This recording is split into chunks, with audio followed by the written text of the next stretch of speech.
ఈ దిన వాగ్దానము కీర్తన గ్రంథము 31:19. నరుల ఎదుట నిన్ను ఆశ్రయించు వారి నిమిత్తము నీవు సిద్ధపరిచిన మేలు ఎంతో గొప్పది. ఎంత గొప్ప వాగ్దానాన్ని దేవుడి దినము మనకి సెలవిస్తూ ఉన్నారండి.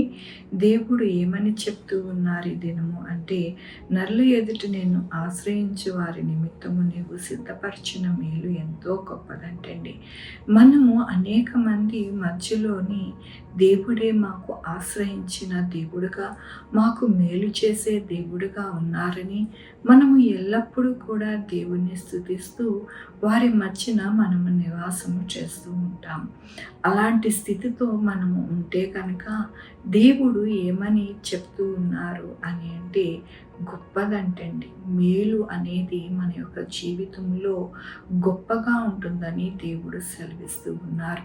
దేవుని యొక్క వాక్యంలోని యెహోవా కొరకు కనిపెట్టుకున్న వారులారా, మీరందరూ మనసును ధైర్యం వహించి నిబ్బరముగా ఉండుడి. దేవుని యొక్క వాక్యం ఏమని సెలవిస్తూ ఉన్నది అంటే, యెహోవా కొరకు కనిపెట్టుకున్న వారులారా అంటున్నారు. ఎలాగ కనిపెట్టుకొని ఉంటున్నారు అంటే, భయభక్తులు కలిగి ఎంతగానో ఆయన యొక్క కృప చేత ఆయన యందు మరి నమ్మిక ఉంచి ఆయనని ఆశ్రయించి ఆయనలోని సిద్ధపరిచిన మేలును పొందుకోవడానికి దేవుని యొక్క కృపలో వారు వర్ధిల్లుతున్నారు అని దేవుడు సెలవిస్తూ ఉన్నారు. అలాంటి వారు ఎలా ఉండాలి అని దేవుడు సెలవిస్తూ ఉన్నారంటే, మీరు మీ యొక్క మనసును ధైర్యం వహించి నిబ్బరముగా నుండుడి అంటూ ఉన్నారు. మరి మనము ఏ యొక్క దేవునితో మనము ఆరాధించుకుంటూ ఉన్నాము, ఎవరితో మనము సావాసం చేస్తూ ఉన్నాము, ఎవరిని పూజిస్తూ ఉన్నాము, ప్రార్థిస్తూ ఉన్నాము అంటే నిజమైన దేవుణ్ణి. మరి ఆయన యొక్క కృప చేత మనల్ని పుట్టించిన దేవుణ్ణి మనము ఆరాధిస్తున్నాము, పూజిస్తూ ఉన్నాము. అందుకని దేవుని వాక్యం ఏమని సెలవిస్తుందంటే, యెహోవా కొరకు కనిపెట్టుకున్న వారులారా అంటుంది.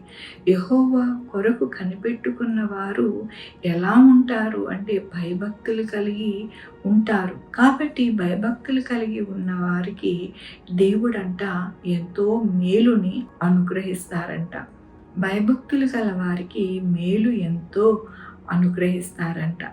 అందుకని మనము ధైర్యం వహించి నిబ్బరముగా ఉండాలంట. ఏ పరిస్థితి వచ్చినప్పటికీ కూడా మరి మన యొక్క జీవితంలో ఎక్కడ కూడా అధైర్యపడకుండా, చింతపడకుండా, బాధపడకుండా, విసుకక మనము ఎల్లప్పుడూ కూడా ఎలా ఉండాలి అంటే ధైర్యముగా, నిబ్బరముగా ఉండాలి. ఎందుకనగా యెహోవా యొక్క సేవకులుగా మనము ఉన్నాము, ఆయన బిడ్డలుగా ఉన్నాము, ఆయన యొక్క కృప పొందుకునే వారిగా ఉన్నాము. కాబట్టి మన జీవితాలలో మేలు అనేది దేవుడు మనకి అనుగ్రహిస్తాను అంటున్నారు.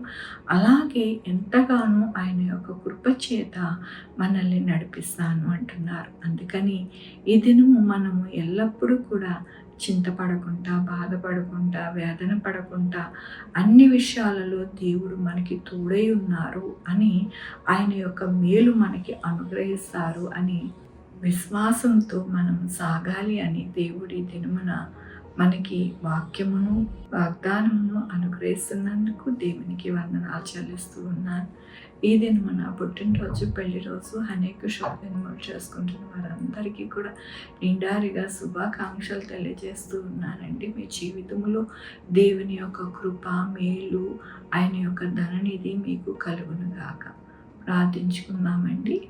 యెహోవా దేవా, నా తండ్రి, నా ప్రభా, మీ కృపా కనికరాన్ని బట్టి నీకు వందనాలు, స్తుతులు, స్తోత్రం చెల్లించుకుంటున్నాను. గొప్ప దేవుడిగా మీరున్నారు నాయన.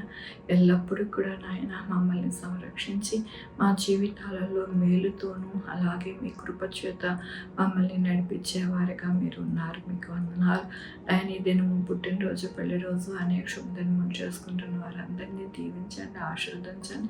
మీ బహుమానము, మీ యొక్క కృపని అనుగ్రహించండి.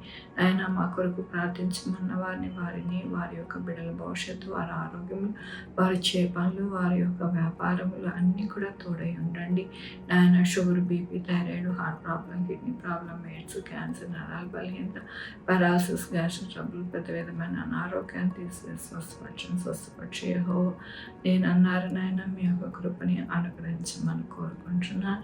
సహాయం చేయండి నా ప్రభువా. అలాగే నాయన ఆయన బిడ్డలైన వారు బిడ్డలు దయచేయండి, బిడ్డలకి సుఖమైన కాన్పులు దయచేసి తల్లి బిడ్డ క్షేమం దాన్ని సహాయం చేయండి. ఉద్యోగాలు లేని వారికి ఉద్యోగాలు దయచేయండి, ఉద్యోగాలు పోకుండా సహాయం చేయండి నా ప్రభువా. అలాగే నాయన ప్రతి దేశంలోని కూడా నాయన నా తండ్రి జ్ఞానం ఇచ్చి ఆయన వారి యొక్క పరిపాలన అంతా కూడా నాయన రాజకీయ నాయకులు పరిపాలించడానికి సహాయం చేయండి. ఈ యొక్క దేశంలో కూడా నాయన ఆర్థిక పరిస్థితి నాయన నా తండ్రి మంచిగా ఉండడానికి సహాయం చేయండి. అలాగే ప్రభా ఎక్కడ యుద్ధాలు, భూకంపాలు, వరదలు, నాయన సునామీలు లేకుండా సహాయం చేయండి. నాయన మీరు అక్కడ కొరకు నాయన నా తండ్రి మరి పెళ్లి కుమార్తెగా నాయన సార్వత్రిక సంఘము నాయన సిద్ధపడడానికి సహాయం చేయండి నా ప్రభా. ఎక్కడా కూడా కలంకము, ముడత, మచ్చ, డాగు లేకుండా నాయన నా తండ్రి మంచిగా నా ప్రభా మీ రక్తంలో కడగబడి నాయన నా తండ్రి చక్కగా సిద్ధపడడానికి సహాయం చేయమని కోరుకుంటున్నాను. ఈ లోకంలో ఈ లోక యొక్క ఆశలతో నాయన గతించక నాయన నా తండ్రి మీ నీతిని, మీ రాజ్యాన్ని వెతికి నాయన చక్కటైన బాటలో నడవడానికి మీరు ప్రతి ఒక్కరికి పురికొల్పమని కోరుకుంటూ నా ప్రభు నా రక్షణ యేసుక్రీస్తు పరిశుద్ధమైన నామమున అడిగి వేడుకుంటున్నాను తండ్రి. ఆమేన్. తండ్రి, కుమార, పరిశుద్ధాత్మ సదాకాలము మనందరికీ తోడై ఉండునుగాక. ఆమేన్. God bless you.